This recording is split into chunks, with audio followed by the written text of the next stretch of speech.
অনেক অনেক জায়গায় মেয়েরা এখনো স্বাধীন নয়। তো মেয়েরা রাস্তায় স্বাধীনভাবে ঘুরে বেড়াতে পারে না, একা ঘুরে বেড়াতে পারে না।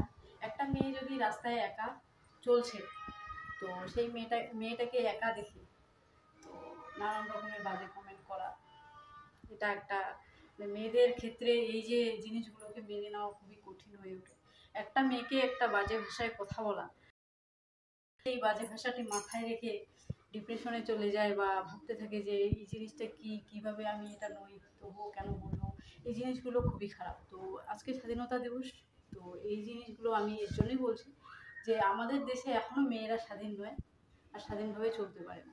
একটা মেয়ে কলেজ থেকে যখন বাড়ি ফিরছে, একটু সন্ধ্যা হয়ে গেল, তো সেই মেয়েটি একা ফিরছে, তো একা ফিরলে সেই মেয়েটি একা মানে ভালোভাবে সুস্থভাবে ফিরতে পারে না, কেন কি রাস্তায় সেই মেয়েটিকে আটকিয়ে দেওয়া হয়, আটকিয়ে দিয়ে তারপরে সেই মেয়েটির যাচ্ছে তা অবস্থা করা হয়, যার ফলে এই অবস্থা আমাদের দেশে।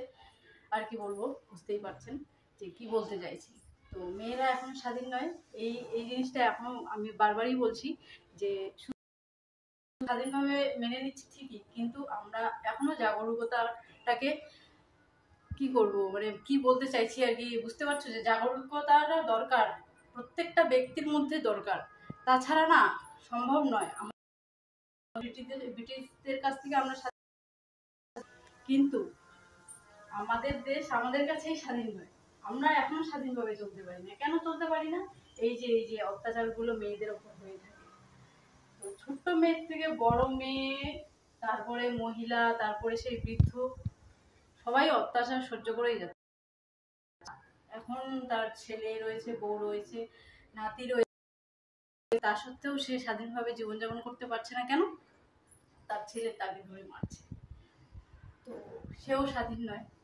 একটি মহিলা যখন সংসার করছে, বাচ্চা রয়েছে, তো সেই মহিলাটিও স্বাধীন নয়। অনেক রকম সংসারের জ্বালাতন সে তাকে সহ্য করতে হয়, কিন্তু সে কখনোই মুখ ফুটে বলতে পারে না, আর সংসারের বাইরে কখনোই বেরোতে পারে না। তো আজকের দিনে অনেক কিছু বলার, তো বলেই শেষ করবো। ঠিক আছে, তো স্বাধীনতা দিবস, তো হ্যাপি